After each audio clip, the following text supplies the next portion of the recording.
is a love, there is a mind, unfailing above, at the end of mine. Greater is the one, beyond my doubt I find, in surrender to all, in the rest of peace I find. He is all the life in me, and once I let go, I'm finally free.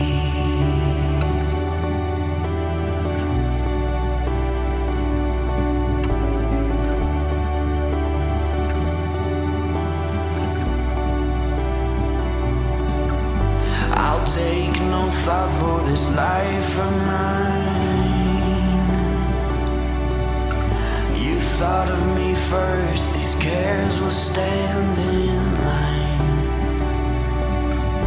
When all is lost in you I'll find a life that is yours, reveal the great divine.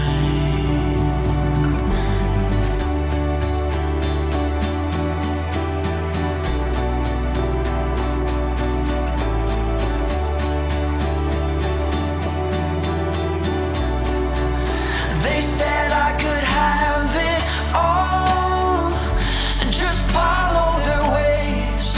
Unadulterated I fall, but now I praise. In Him I am raised. He is all the life in me. Once I let go, I'm finally free. Yeah. I'll take no thought for this life of mine. You thought of me first, these cares will stand in line. When all is lost in you I'll find a life that is yours, reveal the great divine.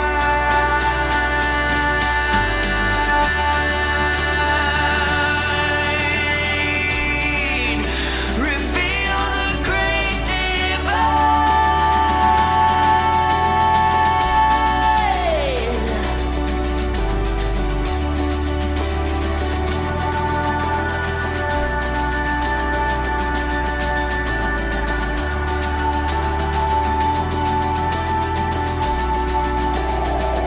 I was scared to let go, but now I surrender. Jesus carried the weight of it all. It's my Father's pleasure, His pleasure.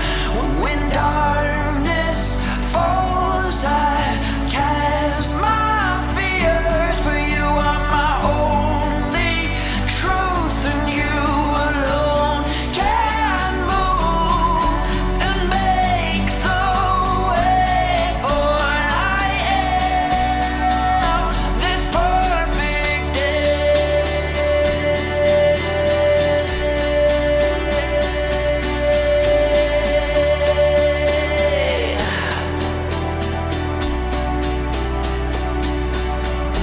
When all is lost in you I'll find a life that shows the great divine.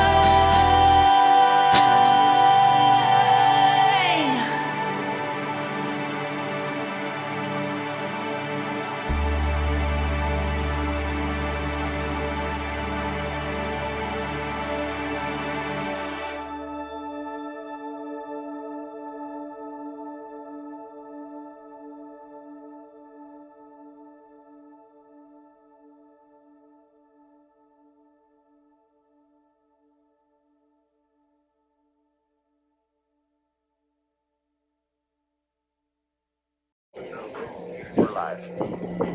Greetings. All right. Well, we don't have an agenda, but we're gonna we'll talk about good stuff.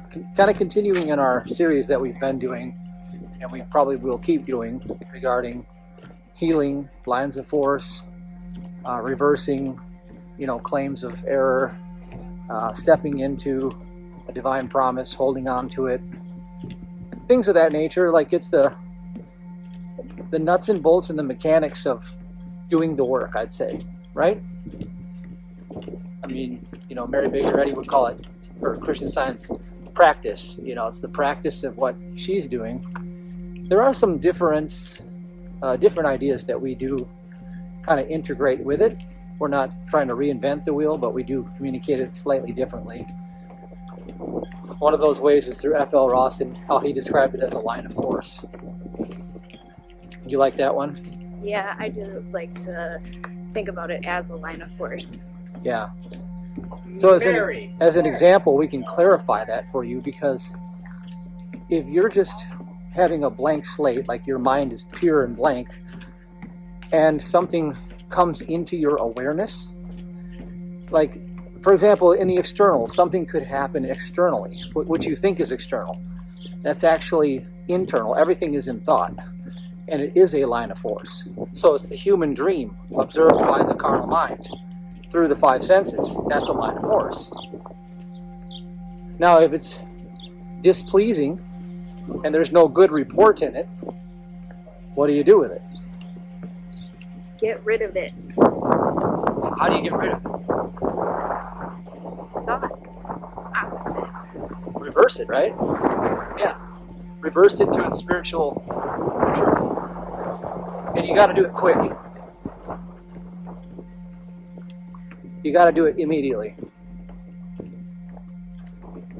As an example,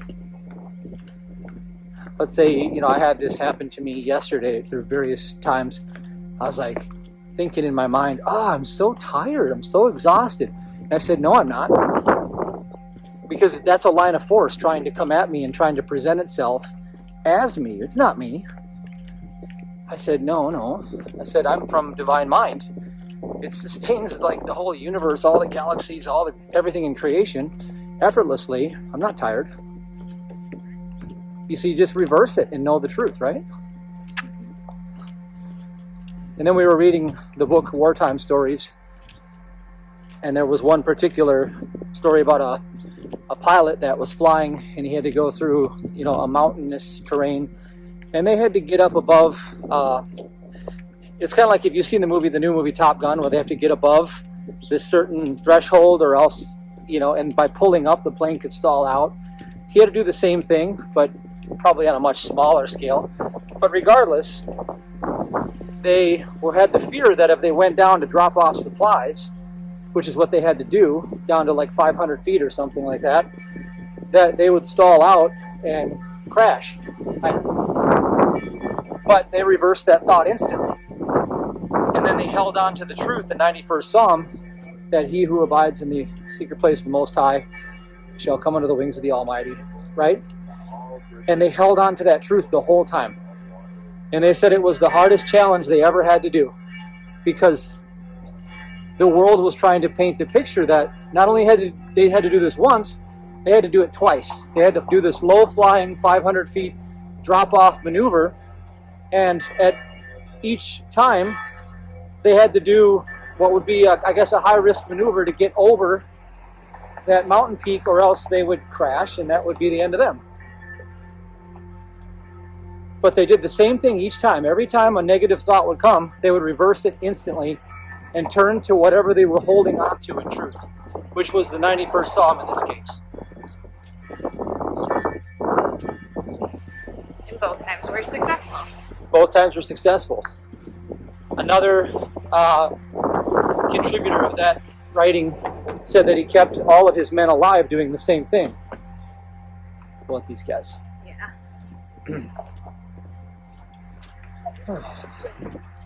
Okay. So what he said, he's the same thing, 91st Psalm. Now, if you don't know the 91st Psalm, 91 verse 1 is your prayer of protection. It's the 911. It's your spiritual 911 call. I like 91:14. And that's the one I've been holding on to quite a bit. And there's also Romans 8:28, you know, for all things work together for those who love the Lord. These kind of truths, they're our rock of ages. That's what we're going to hold to after we do a denial. So the first thing is that if you're, let's say you're doing with something chronic, right?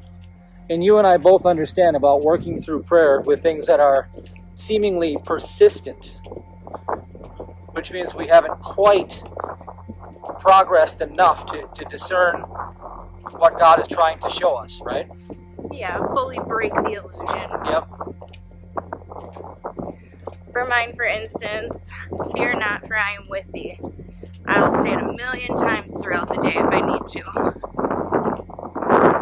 Alright, we're going to let the wind pass through here. We might have to, we'll segue.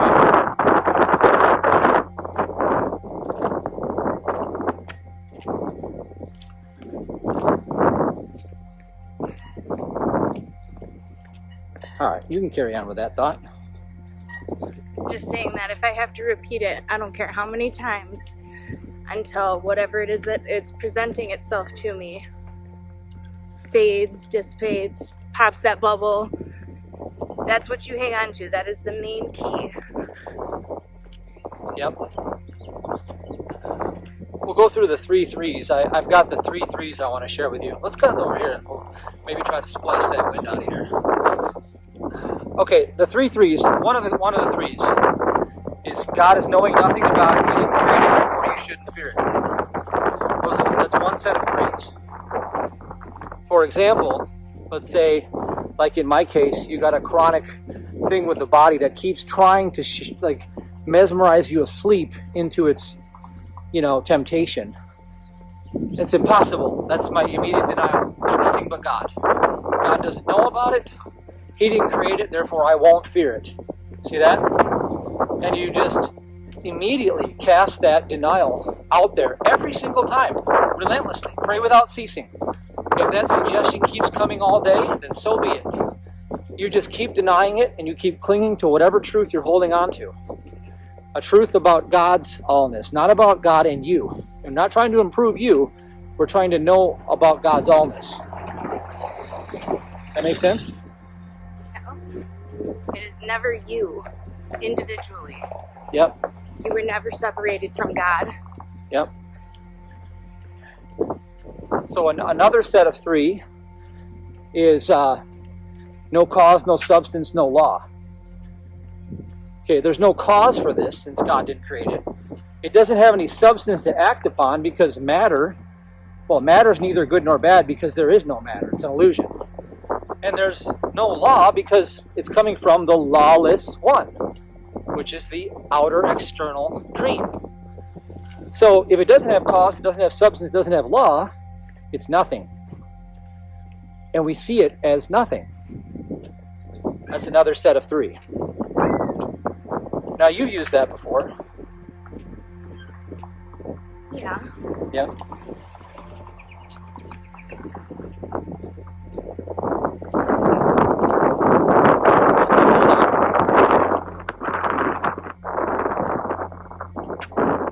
Winds are blowing. Feels great though. We need this. Yeah. Keeps us cool. It's been hot. Yeah. Really humid.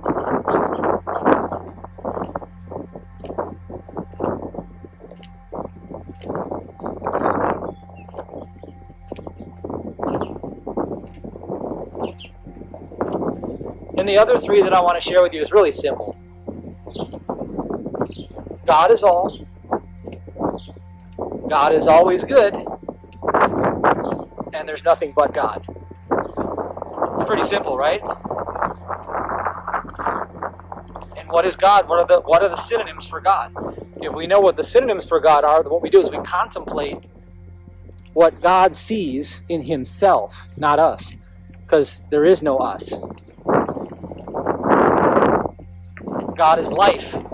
God is truth. God is intelligence. God is love. God is, what else? Good. Good. What else? unchanging. Ah, I love that. Unchanging good. There you go. What else? Eternal, like. It's endless if you think about it. Yeah. Even with just a limited understanding like that, you start to turn things around in your thought to bring the light of truth into your thought. What does God know about this situation? Not what am I fearing, what is God knowing about His creation?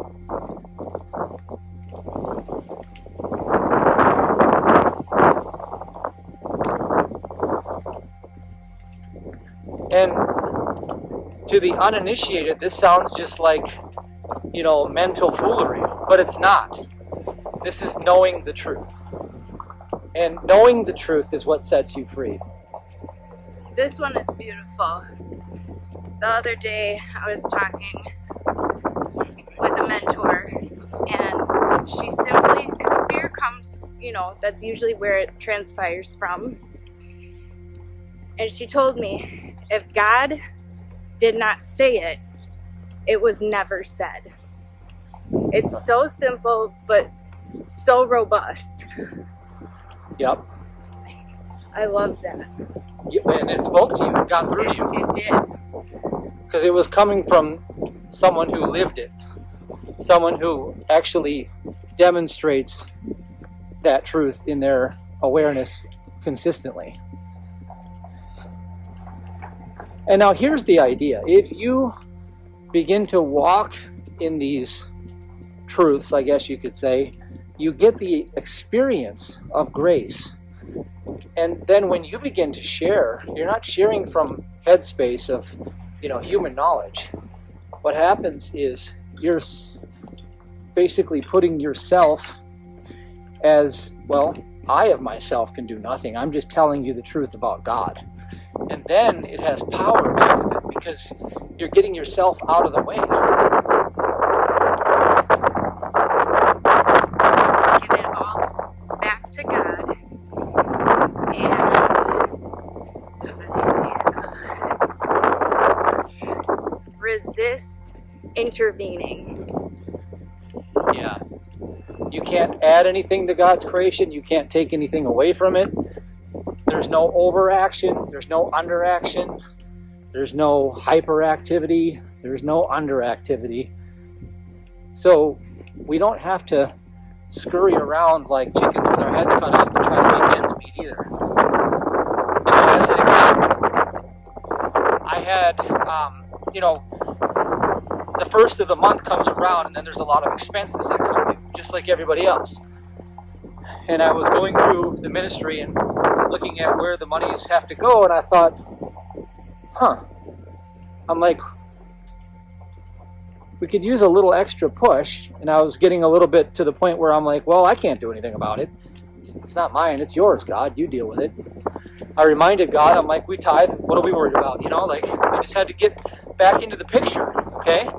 So the human picture says, here is me responsible for something in God's creation where there seems to be a little bit of an issue, right? That is never the true picture at all, ever. So what I did is I stood back in the reflection of what God sees about His ideas, and they're always supplied for with divine love, and there's never a shortage. There's always an all-sufficiency, and every need is always constantly met with divine love. God, you think God doesn't know about the needs of His children? So I got back into the picture of what God knows, and sure enough, an all-sufficiency came in that day to meet every need. It was like, once I got out of the human picture, The worry. the concern, thought-taking about it, as if I ever had to, then all the needs were met. And it was like, well, of course. Now, here's what I don't recommend, and this is what I've seen people do, and I've done this before, is sometimes people think they can gain a human advantage, let's say by, tripping on mushrooms or, smoking a joint or doing something, because they think that that's going to get them closer to God or truth, or they're going to be able to open up to secret information that they didn't have access to before. I call that like a metaverse. You're slipping into a carnal metaverse by doing that. The carnal mind deceives you, and it puts you off into like a back alley where you think that you're gaining some sort of forbidden access to life's mysteries. But in fact, you're actually subjecting yourself to another form of enslavement, lack of self-esteem that will come along with it, because now you've just made yourself reliant upon a foreign substance from the outer, and you never had to do that. All you ever had to do was yield and see the salvation of God and know the truth, and He'll supply whatever's needed. And it's not going to come in the form of a drug ever, I promise you. Or any substance. It's not. And I see far too much of that these days. And I'm not going to say I've never done that before, because I've tried these things. I've tried medicinal mushroom, journeys. I've tried, altering with monatomics for long periods of time. I've tried all these things. So I'm not judging anyone. But what I do know is that those are like, at best, crutches. And so what does a crutch do? If your legs weren't working because you broke them, the crutch is designed to get you on your feet to build your own muscles. But if you rely on the crutches, your feet, your legs, everything's going to atrophy. And then what you're going to find is the crutch will eventually fail, and everything else is atrophied, and you got nothing left. And that's the outcome. So why even go down that road? And that's why I call it a dead-end metaverse. It's like a dead-end alley. The time will come when it no longer works. And it also will come the time when you no longer have access to what you always had in the beginning, because you've not used it for so long that you lost your ability to reconnect with it. Now, you can be set free from that too, but why waste your time? Why not just go right to your ability right now? And why not just cast off those things? They're all part of Egypt. You don't need them. You're not of that world. That's the whole part. You are not of that world. You don't need it. God has forever been existent, where these substances, via drugs, food, gambling, whatever, are only of material that have been made over time. Why would you choose something of that nature versus what has always been there, has never changed, and never will change? Yep. And now here's a real big idea. Once you understand the concept of lines of force, high tension electromagnetic currents that are coming at you, you would never willfully yield your conscious ability to protect against that by using a drug. You would never do it, because you're getting duped. You will be hijacked. You will be hacked. You will literally be hacked, just like a computer, because you have no firewall up. You have nothing to reject anything, because they will bind you. I've seen it happen. I've had people call for prayer. Years ago, I had an individual call for prayer. This is when I first became keen of this stuff happening. And what she said was, I'm so miserably depressed. I literally can't find a moment of joy. And then I turned to God and I just said, are you using like low dose mushrooms, like psilocybes or something? She's like, yeah, I am. I'm like, stop. I was like, stop doing that altogether, quit. So she did, and within a short time, everything was back to normal again. Because by using these things, slipping into these little metaverse pockets, you don't have your right mind. I'm just going to put it like that. You're not in your right mind.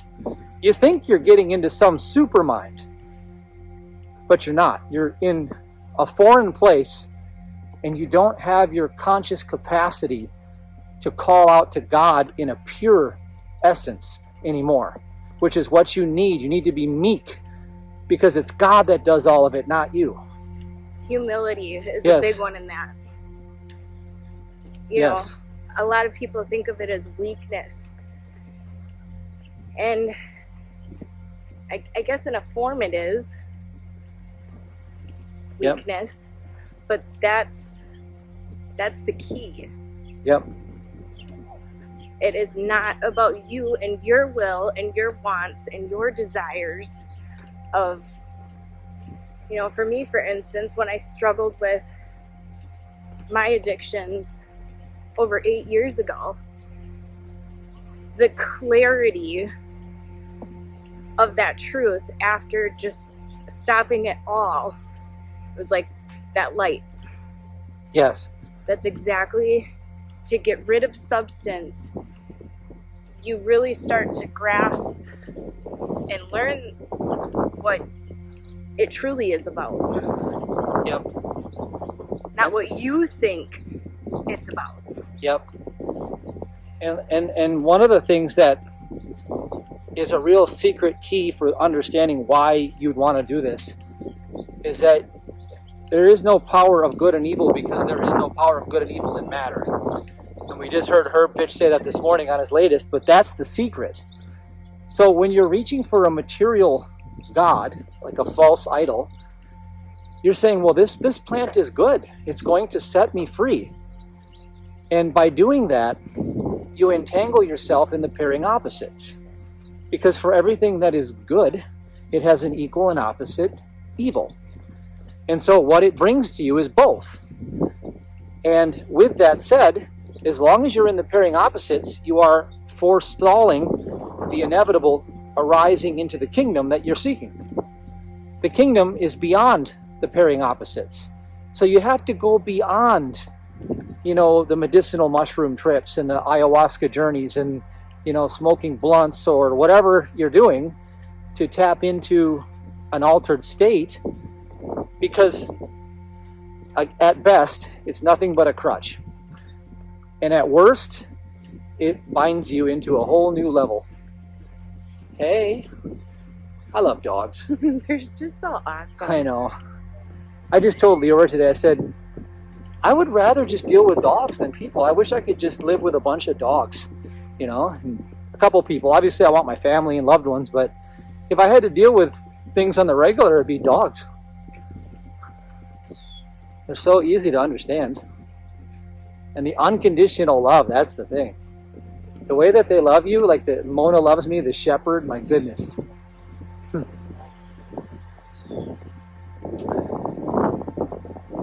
I think that if we just loved God that way, you know, if we just were so, like, sitting there, like how a shepherd will sit and stare at you and just wait for you to move and just be ready at command for anything you want. If we could just mimic even a fraction of that for God, I think we would find the kingdom in seconds. We ready for sand? I don't want the sand. No? Nah. Let's just go this way. It's fine. We'll hike it back. We'll hike it back. The sand is only fun if you're going to actually go in the water, but otherwise I don't really like walking on the sand. Oh, I kicked another mission. Did you?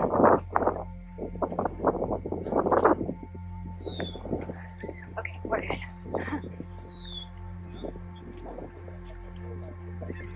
So let me just reaffirm, I'm not beating anybody up if you're using stuff to get you to a higher plane, you know, like quite literally, right? All I'm saying is that's actually a lower plane in disguise as a higher plane. The frequency is actually low. It's not high. So when you enter into a state of peace and euphoria off of a foreign substance, that is a metaverse. It's not the real thing. It's not the kingdom. It's a false representation of the kingdom. And before you know it, it's a rug pull. It's another illusion.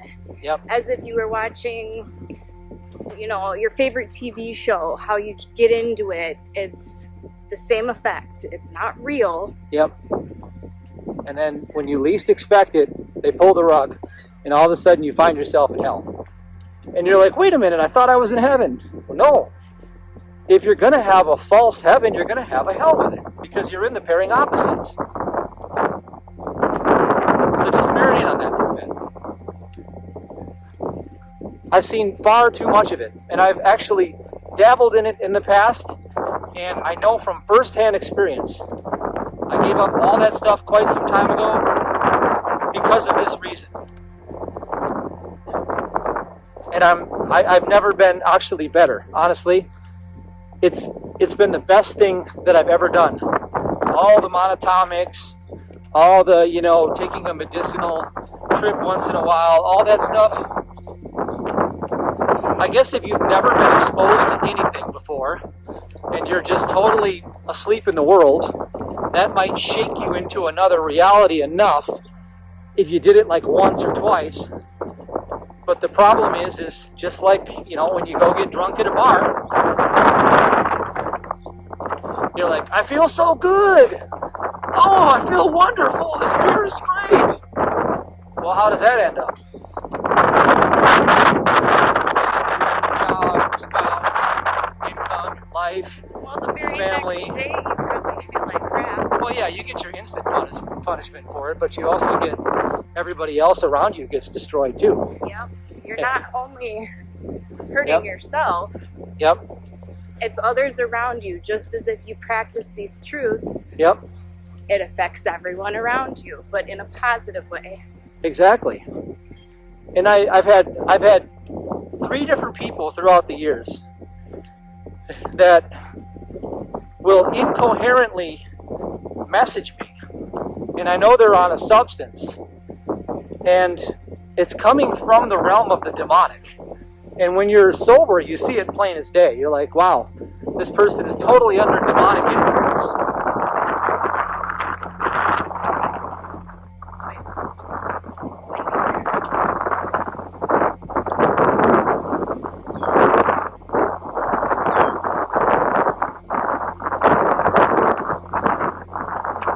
You'd have to enjoy the wind for a bit.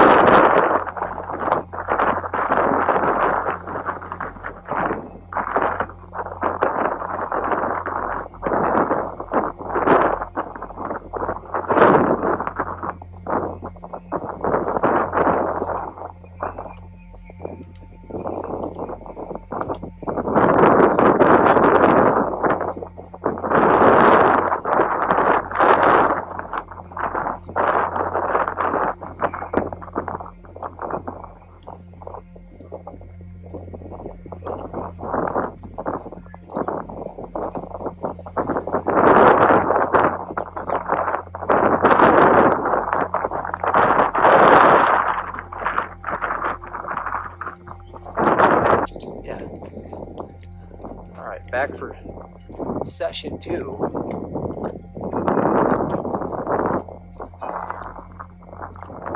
The one thing I was telling Cherie before we cut that break was relying on God to sustain your body, if you will, versus you sustaining your body. And that requires a switch in your operating system of, well, what is your body? It's spiritual. It's not made of physical objects in time and space. It's actually made of a compound idea that God is sustaining in His perfect kingdom eternally. And for us to know that, we have to lean into it, which means we have to trust in it. Which means we have to let go of everything that's standing in the way of our trust in it. Things that are propping up the wooden statue that we were used to thinking that we were. We're like Humpty Dumpty before. I left my boat on the pier here. We gotta come back and get our boat later. What do you guys think? Not bad, right? Pretty modest. That's not my boat. Huh. Now that one I think I can like. I do think I can like that one. I get a little seasick on these little fisher boats that we go out on for. But not on that one. I think I can handle that. Anyway. So if you're a compound spiritual idea of the mind of God, and God is governing His ideas perfectly, eternally, expressing goodness and harmony,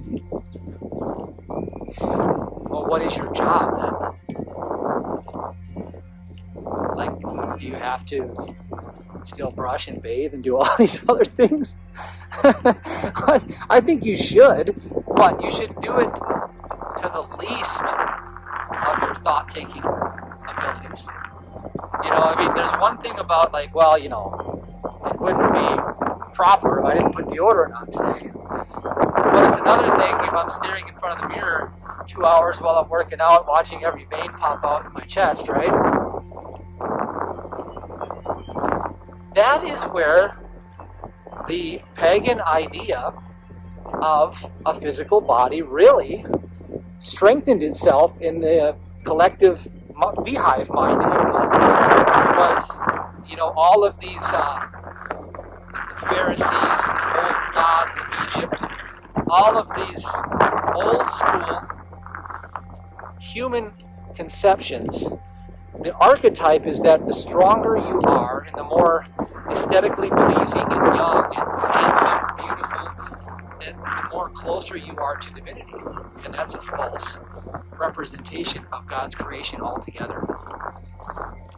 Now, like Mike Murdoch told me years ago, your similarity to others is your comfort in this world, and your unique difference from others is your prosperity in this world. You don't want to be to the point where, let's say, you're not comfortable in your own so-called skin, right? But how do you do that without tapping into becoming, a pagan, false idol, false god follower? You know, how do you do that? I have an answer for that. One of the ideas that I learned a couple years ago, and that I'm working with right now, again, is that anytime I start to get human thinking of like, gosh, you know, I've gained a little weight, I should probably take it off, I don't want to be this heavy, etc. I remember the spiritual truth that in God's perfect man, his perfect compound idea, there is no excess and there is no deficiency. So in other words, I don't have a metabolism with any deficiency, and I don't have a body with any excess. I don't have a belief in too much flesh. You see? That's exactly how you treat it spiritually. And then what you do is you treat it spiritually and then allow the after effects of that to come into motion naturally and harmoniously and spontaneously. So for example, I work with that idea in my consciousness until I feel complete peace with it. I'm not dealing with a physical body that needs to be improved. I'm dealing with human thought that needs to be abolished. And once I get into the divine idea, knowing that that's true about God's man, and there's only one man, he can't have too much flesh. He can't have any deficiency in the metabolism. He can't have an indulgent appetite. There's no false appetite anywhere in God. Once I destroy these false man-made illusions, then I am governed by God, and there will be the manifestation of God's body that will come forth from that, including all the supplications that need to be provided, the foods, the activities, all of that will show up once I'm in the divine idea. You see that? Yep, I've experienced it. So you don't need willpower. So tell them how you experienced it. Well, for me, I used to, especially with all medical situations that I no longer deal with, the scale used to be my biggest fear. I always felt as if I didn't weigh enough, I wasn't heavy enough, and it really used to put me in a state of mind of, oh, I look disgusting, what are people going to think about me? And the last time I stepped on the scale, I completely broke down. I was there, I can vouch for it. I thought that I was heavier, and I thought I was really doing good with my eating and appetite, and I broke down. So I was like, everybody's like, get rid of that scale. So I did. That scale doesn't get to tell me how I feel. I felt wonderful until I stepped on that scale and it told me otherwise. And since then, I haven't stepped on another scale. I've continued to eat and work out more and more, and I feel wonderful. I don't let outside objects tell me how I feel, because I know that God, took away all medications, doctors, allows me to eat freely without worry or the fear of throwing up and fatigue. Just being able to do all the things that one does enjoy and that you are able to by the grace of God. And when you let go of those material things, you just feel a sense of peace and happiness, joy, all things of good of God. And when I was on medications and keeping track of my weight and telling myself I couldn't work out, I was miserable because I myself was telling me that I can't. Well, why couldn't I? Of course you can. No, there was a line of force telling you that you thought it was you telling you. Yeah. Yeah. And since then, I have not stepped on that scale. I eat, and that's where the happiness and truth is.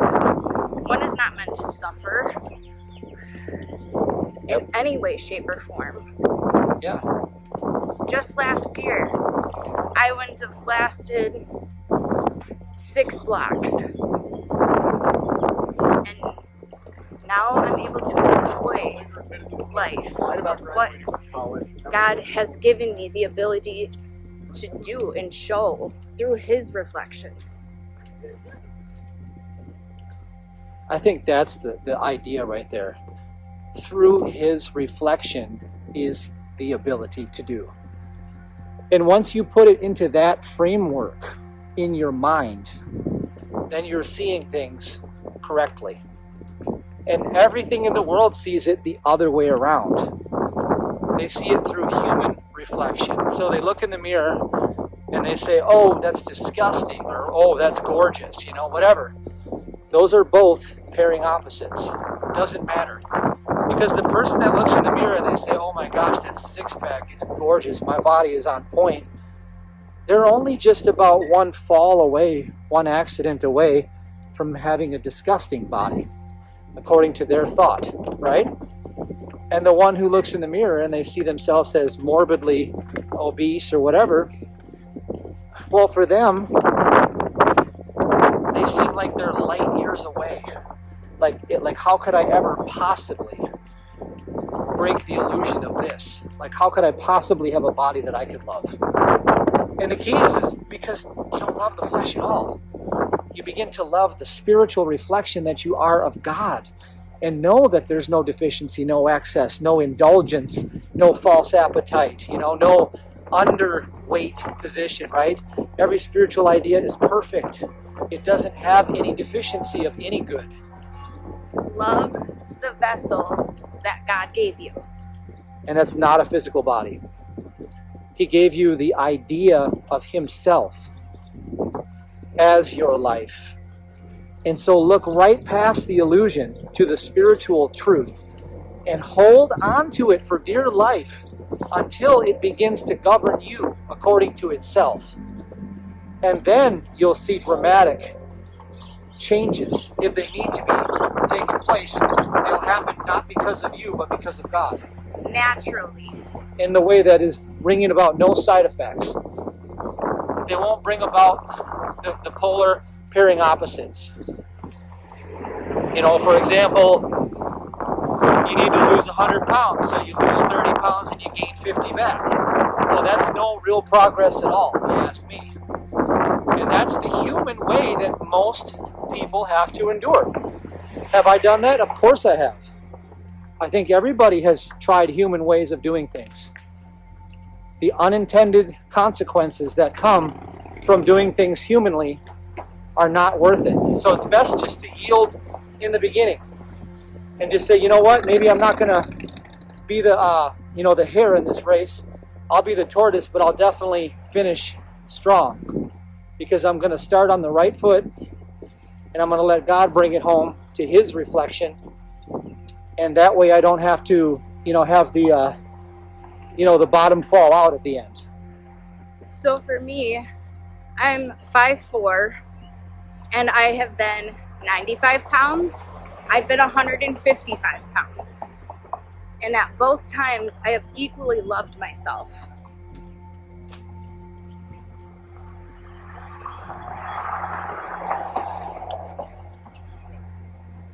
Weight doesn't get to dictate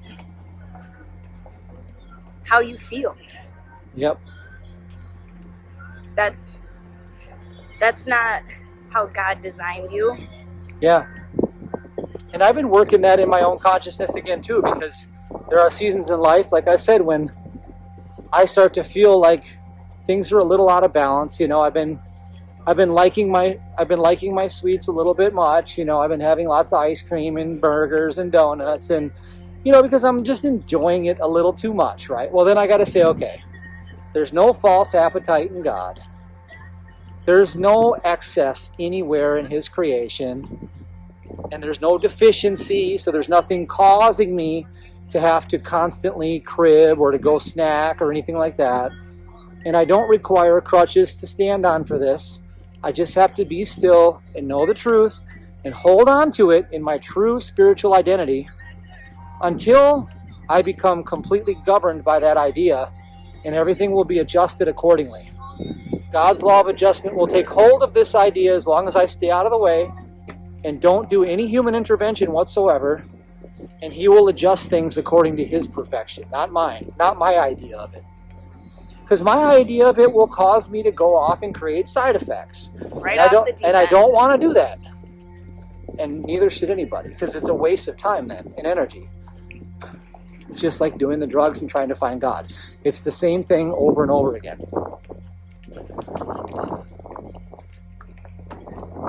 All right, well, that's it for today, guys. I think we're good, right?